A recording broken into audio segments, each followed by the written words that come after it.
ਜੋਗਿੰਦਰਾ ਕੀ ਗੱਲ ਹੋ ਗਈ ਆ? ਮੂੰਹ ਸਿੱਟੀ ਬੈਠਾਂਗਾ।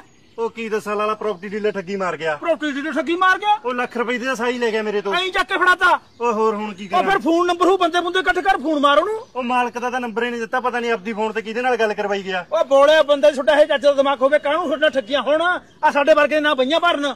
ਉਹ ਤਾਂ ਠੀਕ ਆ ਲਾਲਾ, ਪਰ ਹੁਣ ਕਰਾਂ ਕੀ? ਕਰਾਂ ਕੀ? ਘਰੇ ਗਾਲਾਂ ਪੈਂਦੀਆਂ ਹੋਣਗੀਆਂ ਨਾਲੇ ਤੇਰੇ। ਉਹ ਪੈਂਦੀਆਂ ਨੇ, ਘਰ ਵਾਲੀ ਤਾਂ ਆਪ ਰੁੱਸੀ ਬੈਠੀ ਹੈ, ਕਹਿੰਦੀ ਪ੍ਰਾਪਰਟੀ ਲੈ। ਉਹ ਤਾਂ ਰੁੱਸੂਗੀ ਨਾਲੇ ਜਿਹੜੇ 2 ਰੁਪਏ ਆਏ ਨੇ ਤੇਰੇ ਕੋਲੇ ਖੋਰ ਦੇਗਾ ਬੋਲਿਆ ਬੰਦਿਆ। ਮੋਬਾਈਲ ਕੱਢ ਮੋਬਾਈਲ। ਉਹ ਲਾਲਾ ਇਸ ਵਾਰ ਪ੍ਰਾਪਰਟੀ ਐਵੇਂ ਨਹੀਂ ਲੈਂਦਾ, ਮੈਂ ਪਰਖ ਕੇ ਲਊਂਗਾ। ਆ ਪਰਖ ਕੇ ਸਾਡਾ ਸਿਰ ਐਵੇਂ ਨਹੀਂ ਗੰਜਾ ਹੋਇਆ ਹੈਗਾ, ਸਾਰੀ ਉਮਰ ਲੰਘੀ। ਆ ਦੇਖ ਤੈਨੂੰ ਆਈਡੀ ਕੱਢ ਕੇ ਦਿੰਨਾਗਾ।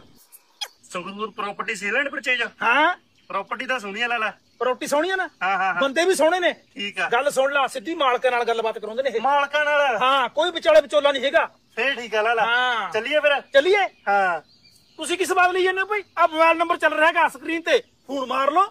ਆ ਜਾ ਲਾਲਾ, ਪ੍ਰਾਪਰਟੀ ਪਸੰਦ ਆ ਗਈ। ਆ ਜਾਓ ਆ ਜਾਓ ਆ ਜਾ।